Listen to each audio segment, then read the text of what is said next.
আলু পটলের একটা তরকারি। সেখানে লাগছে আলু, টমেটো, লঙ্কা, পটলগুলো আমি এরকম করে কেটে নিয়েছি লম্বা লম্বা করে, কাজু, পোস্ত, রসুন, আদা, পেঁয়াজ। মিক্সি বলে রসুন, আদা, লঙ্কাটা নিয়ে নিলাম। এরপরে একটু ধনের গুঁড়ো, একটু জিরার গুঁড়ো। কড়াইয়ে তেলটা গরম হয়ে গেছে।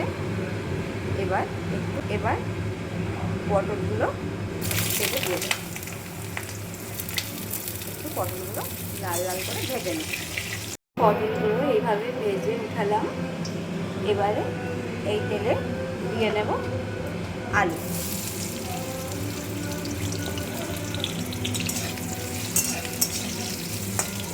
আর পোস্তটা বেটে নিয়েছি। আলুটা ভেজে নিলাম। এবারে ওই তেলেই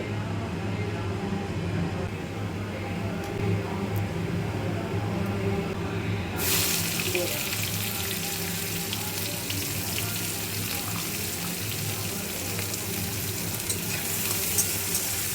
পেঁয়াজটা লাল করে ভেজে নিয়েছি। এই মশলাটার মধ্যে একটু চিনি দিয়ে নিলাম। এই মশলাটার মধ্যে আমি লবণও দিয়ে দেব।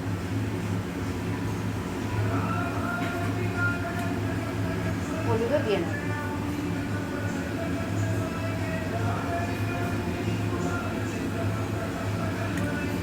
এবারে এই মশলাটা পেঁয়াজের মধ্যে দিয়ে দেব। এই মশলাটা কষে যাওয়ার পর আমি এই কাজু আর পোস্ত বাটাটা দেব। মশলাটা কষে গেছে, মশলা থেকে তেল ছাড়তে শুরু করে দিয়েছে। এরপরে এই কাজু আর পোস্ত বাটাটা দিয়ে দেব।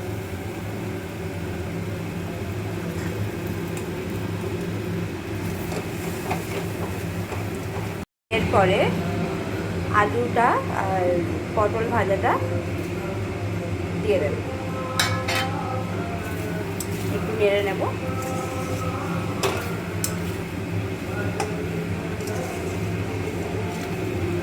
পরে এটা কষানো হয়ে গেছে। এরপরে আমি এক্সট্রা জল নিয়ে নিই। ওই পোস্ত আর কাজু বাটার যে এটা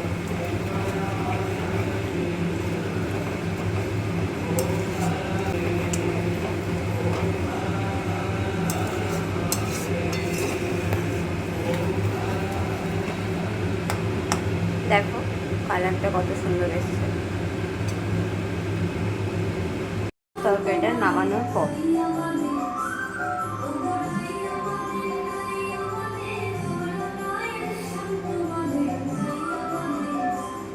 তোমরা করে দেখতে পারো। আর রেসিপিটা ভালো লাগে